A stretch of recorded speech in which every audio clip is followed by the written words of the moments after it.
안녕하세요. 조은의 마음 약국의 조우입니다.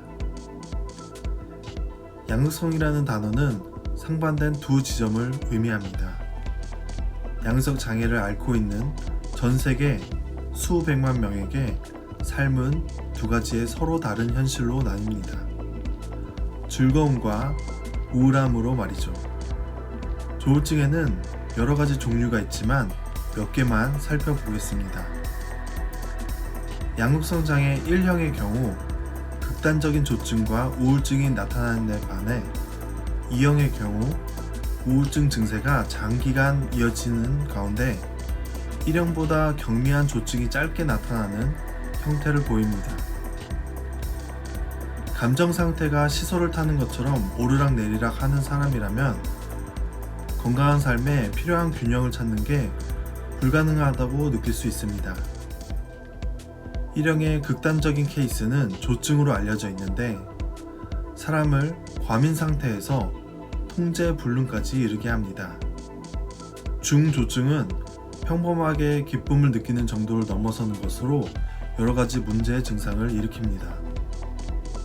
가령 생각이 끊임없이 이어지기도 하고 불면증을 앓거나 말이 빨라지거나 충동 행위를 하고 위험한 행동을 하는 것이죠. 적절한 치료가 이루어지지 않는다면 이러한 증세들은 더욱 자주 극단적으로 나타나며 진정되는데 오랜 시간이 걸릴 수 있습니다. 양극성 장애의 우울 증세의 경우 여러 가지 형태로 나타나는데 기분이 가라앉거나 취미에 관심이 줄어들고 입맛이 바뀌고 스스로 쓸모없다고 느끼거나 지나치게 죄책감을 가지게 되고 잠을 과도하게 자거나 자지 못하게 되며 안절부절하지 못하게 되거나 꿈을 대거나 끊임없이 자살을 생각하게 됩니다. 전 세계적으로 성인의 1에서 3%가 양극성 장애의 징후가 보이는 광범위한 증상을 경험합니다. 이들의 대부분은 정상적이고 사회 일원으로 활동하며 그들의 삶이나 선택, 인간관계가 장애로 평가받고 있진 않습니다. 하지만 여전히 많은 수의 사람들이 심각한 증세를 보이고 있죠. 이 같은 질병은 학업이나 전문적인 성과를 저해할 수 있으며 인간관계, 금전적 안정, 개인의 안전 문제에도 영향을 미칠 수 있습니다. 그렇다면 양극성 장애의 원인은 무엇일까요? 연구자들은 뇌의 복잡한 신경회로가 주요 원인이라고 추측하고 있습니다. 건강한 두뇌는 신경세포 간의 연결성이 강하게 유지됩니다. 사용하지 않거나 결함이 있는 신경망을 스스로 제거하는 뇌의 지속적인 노력 덕분이죠. 신경 경로는 우리가 하는 행동들의 지도 역할을 하기 때문에 이 같은 프로세스는 매우 중요합니다. 과학자들은 자기 공명 영상을 통해 양극성 장애를 앓고 있는 사람들이 뇌의 신경망 제거 능력이 저해되었음을 발견했습니다. 이는 신경세포들이 걷잡을 수 없게 되고 처리하기 불가능한 신경망을 만들어내는 것을 의미합니다. 혼란스러운 신호만을 참고하여 양극성 장애를 앓고 있는 사람들은 비정상적인 생각과 행동을 하게 됩니다. 또한 정신병적 증상, 예를 들어 언어와 행동의 분열, 과대망상, 편집증, 환각 등이 양극성 장애의 극단적인 단계에서 나타나게 됩니다. 이는 도파민이라고 불리는 신경 전달 물질의 과잉으로 나타나는 현상입니다. 그러나 이 같은 이해에도 불구하고 양극성 장애의 원인을 한 가지로 뽑을 수 없습니다.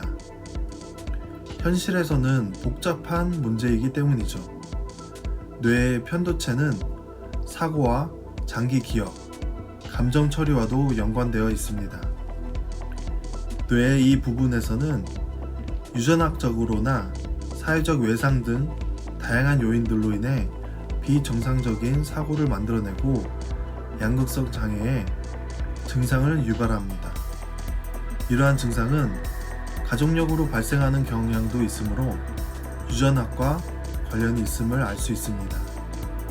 그러나 이것이 단일한 양극성 장애 유전자가 존재함을 의미하지는 않습니다. 실제로는 양극성 장애를 일으킬 가능성은 복잡한 상황에서 여러 유전자의 상호작용에 의해 유발되는 것으로 여전히 이를 이해하기 위한 연구가 진행되고 있습니다. 이처럼 원인이 다양하므로 결과적으로 양극성 장애를 진단하고 장애를 갖고 살아가는 것은 힘듭니다. 그럼에도 불구하고 양극성 장애는 조절이 가능합니다. 리튬과 같은 특정 약물을 통해 감정을 안정적으로 만들어 위험한 사고와 행동을 제어하는 것이죠. 이같이 감정을 안정시키는 약물들은 비정상적인 뇌 활동을 줄이고 이를 통해 자립적인 신경망을 강화시켜 감정을 안정적으로 만듭니다. 다른 종류로 자주 사용되는 약물에는 항정신성 약물이 있는데 이들은 도파민의 효과를 대체하고 전기 충격요법, 뇌의 발작을 조심스럽게 통제하는 방법으로 때때로 비상 상황에서 사용됩니다. 일부 양극성 장애 환자들은 자신의 감정을 흐리게 만들고 창의력을 파괴당할까봐 치료를 거부하기도 합니다. 하지만 현대 정신과 의사는 그것을 방지하기 위해 적극적으로 노력합니다. 오늘날 의사들은 환자들을 개별 사례들로 나누어 환자들이 최대한의 가능성을 가지고 살 수 있도록 치료법을 조합하고 있습니다. 그리고 치료 외에도 단순한 생활의 변화를 통해서도 양극성 장애의 이점을 강화시킬 수 있습니다. 규칙적인 운동, 바람직한 수면 습관, 마약이나 알코올을 절제하고 가족과 친구들로부터 공감받고 인정받는 것이죠. 기억하세요. 양극성 장애는 개인의 결함이나 한 사람의 정체성이 아니라 의학적 상태입니다. 또한 내면을 통제하는 의학적인 치료법과 가족의 친구들 등 외부 주변인들의 수용과 이해를 통해 또 양극성 장애를 앓고 있는 당사자 스스로 자신의 삶에서 균형을 찾는 방식으로 통제할 수 있다는 것을요. 지금까지 조우였습니다.